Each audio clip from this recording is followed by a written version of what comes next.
तो चलिए शुरुआत करते हैं हेल्थ केयर सिस्टम से।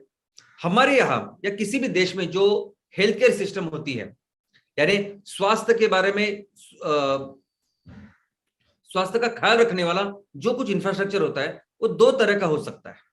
एक तो हो सकता है कि ट्रीटमेंट हेल्थ केयर, यानी कोई भी बीमारी हुई, कोई भी स्वास्थ्य में प्रॉब्लम हुआ तो उसको ठीक करने का ठीक करने की एक व्यवस्था हो सकती है। और दूसरी प्रिवेंटिव हेल्थ केयर, यानी वो कुछ बीमारी हो ही ना, डायबिटीज होना नहीं चाहिए, हार्ट ब्लड प्रेशर होना नहीं चाहिए, हार्ट अटैक होना नहीं चाहिए, तो उसके लिए क्या करें, तो उसे हम लोग कह सकते हैं प्रिवेंटिव हेल्थ केयर।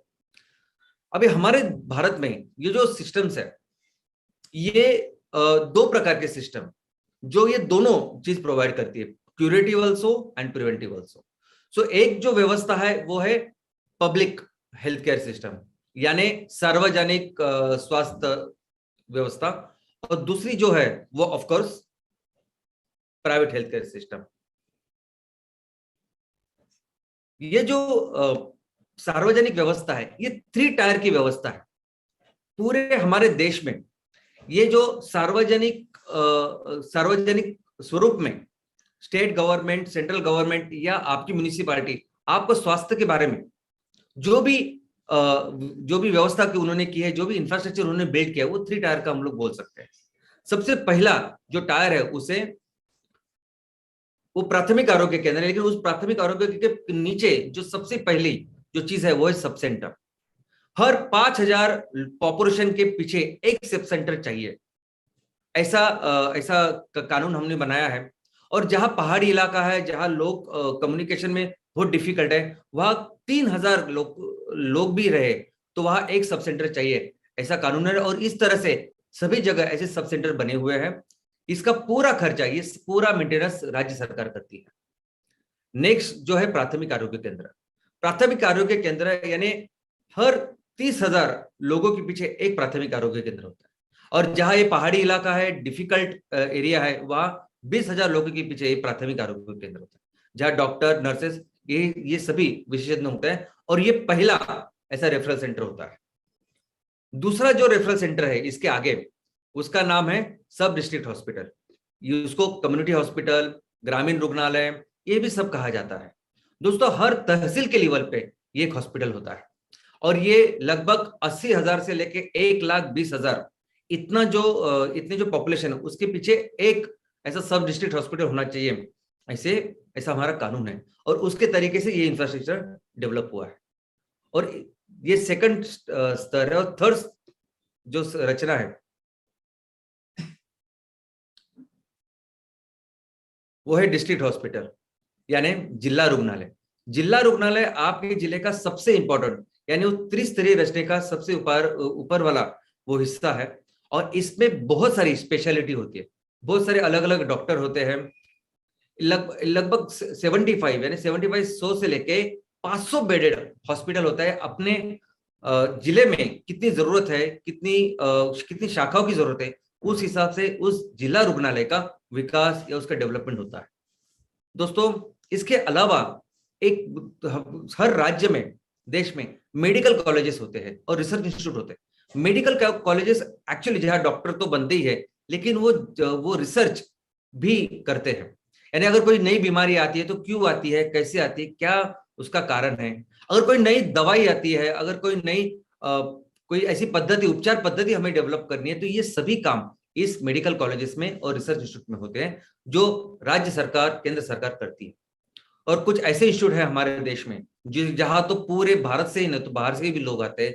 वैसे ही एक इंस्टीट्यूट है AIIMS, all India institute of medical science, जहां सबसे ज्यादा हेल्थ केयर की सबसे ज्यादा ब्रांचेस, स्पेशलिटी वहां है। दोस्तों, ये सब हमने देखा, शायद आप इसके बारे में जानते भी होंगे। लेकिन एक ऐसी कम्युनिटी भी है, एक कुछ ऐसे लोग भी हैं जो आज की तारीख में हमारे देश के लोगों को सबसे ज्यादा स्वास्थ्य की सुविधा का ख्याल रखते हैं, सबसे ज्यादा लोगों के करीब होते हैं। और जब लोगों के पास जो भी ऐसी कोई बीमारी होती है, कुछ होता है, तो ये पहले होते हैं जब उनके पास खड़े होते हैं, और वो है कम्युनिटी हेल्थ वर्कर। दोस्तों, कम्युनिटी हेल्थ वर्कर यानी क्या? तो अगर आप जिस गांव से है, उस गांव में से कोई एक ऐसी महिला होगी जो इस कार्य करता है, एक वॉलंटियरिंग करती है, उनको थोड़ी सी ट्रेनिंग ट्रेनिंग भी राज्य शासन, केंद्र शासन देती है, और ये अपने लोगों का ख्याल रखने में, उनका स्वास्थ्य का ख्याल रखने में बहुत अहम भूमिका करती है।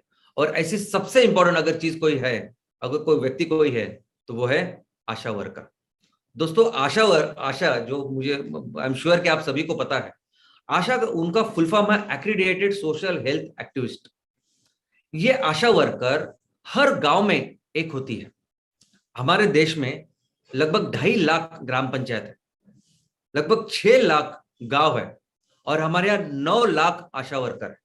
तो ये 6 लाख आशा वर्कर आज 6 लाख गांव में है, और लगभग 3 लाख आशा वर्कर ये अर्बन एरिया यानी शहरी भागों, नागरी भाग में भी है। और ये आशा वर्कर इस तरह से काम करती है, जब आप इनके पास रहोगे, काम करोगे, तो आपको पता चलेगा।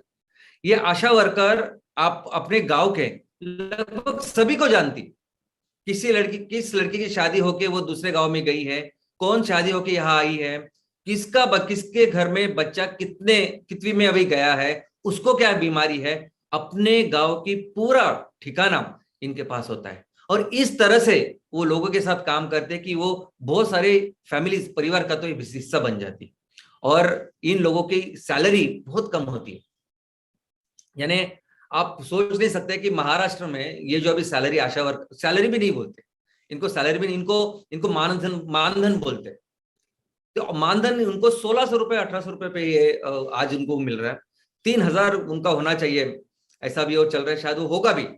लेकिन सोचिए, इतना सब काम इतने कम पैसे में सब करती है। लेकिन मुझे लगता है इन पैसों से भी ज्यादा बहुत एक चीज उनको मिलती है, और वो है खुशी। जिस तरह से लोगों को ये सब हेल्प करते हैं, जिस तरह से उनका प्यार मोहब्बत इनको मिलता है, तो मुझे लगता है बहुत बहुत बहुत ज्यादा है पैसों से।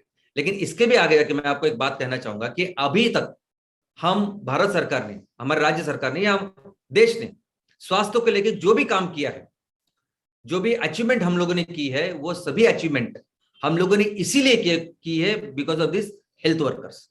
अगर हमने पोलियो का निर्मूलन किया है, अगर हमने आज इम्यूनाइजेशन में, हम जो लसीकरण का जो हमारा प्रोग्राम है उससे अच्छा काम कर रहे हैं, या कोई भी काम हम लोग करना चाहते हैं। अभी हमने कोरोना में भी देखा, सबसे ज्यादा बहुत बार तो इनके पास वो प्रोटेक्शन के मेजर भी नहीं होते।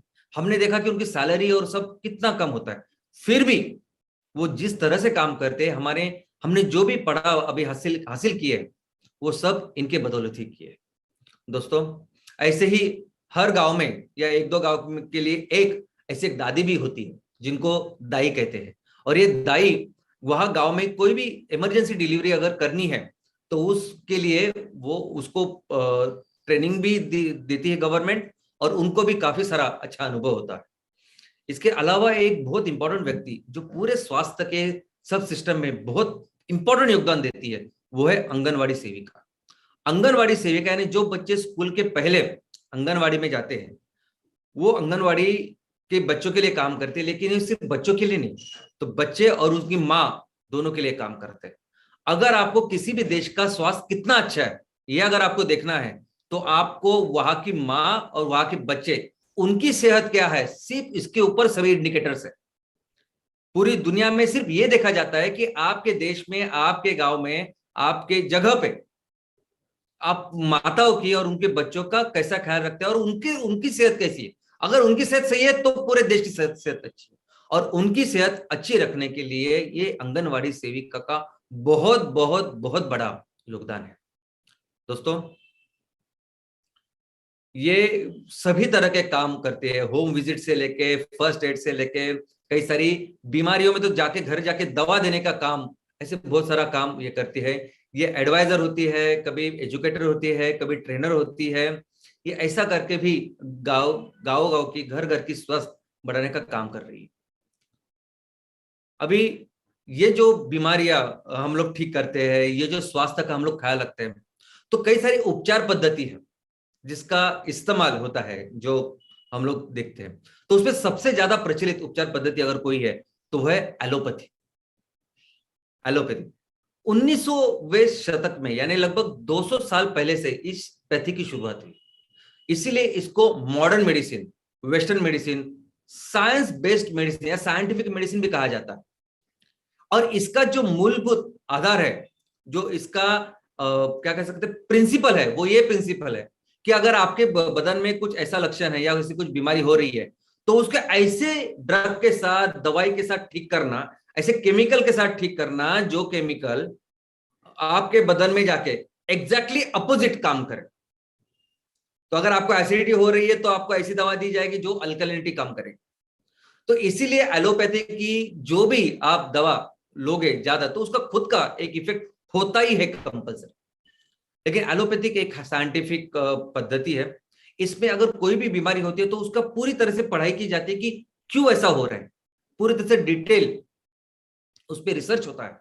अगर कोई दवाई भी वो इंट्रोड्यूस करते हैं तो वो दवा भी क्या काम करेगी, कैसे काम करेगी, कितने टाइम में काम करेगी, उस दवा के कितने इफेक्ट है, कितने साइड इफेक्ट है, ये पूरी पढ़ाई इसके बारे में होती है। और उसके बाद बहुत सारे ट्रायल होते हैं और उसके बाद वो फिर लोगों को दी जाती है। दोस्तों, इसके नेक्स्ट जो पैथी है वो है होम्योपैथी।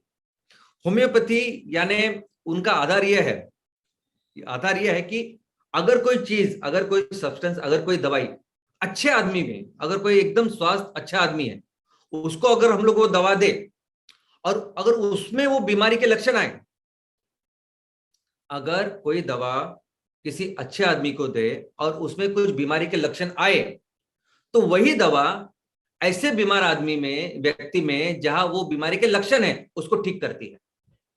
तो इस प्रिंसिपल पे ये काम करती है। 1800 शतक में इसकी शुरुआत हुई, अमेरिका में शुरुआत हुई।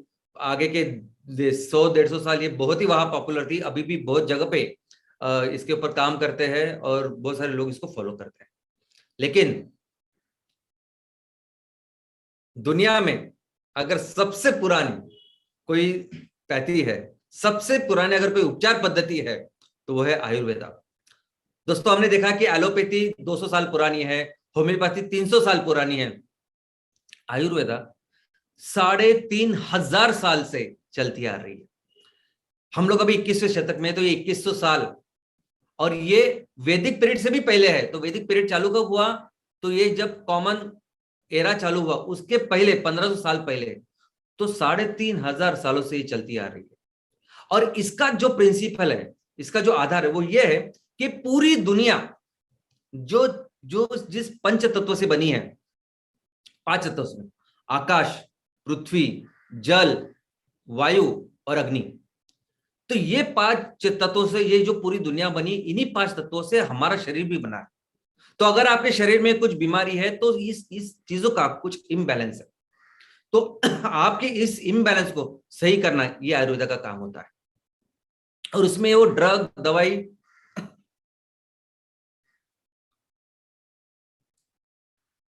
उससे भी महत्वपूर्ण होता है आहार, उससे भी महत्वपूर्ण होता है योगा, मेडिटेशन, मसाज और of course medicine, herbal medicine. Herbal medicine यानी क्या?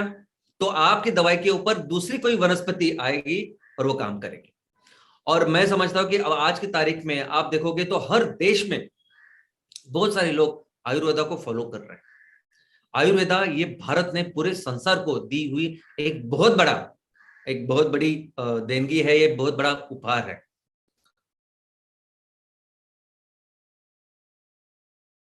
इसके अलावा प्राइवेट जो सेक्टर है, उस प्राइवेट सेक्टर में हम लोग अगर शुरुआत करें तो वहां प्राइवेट क्लिनिक्स होते हैं।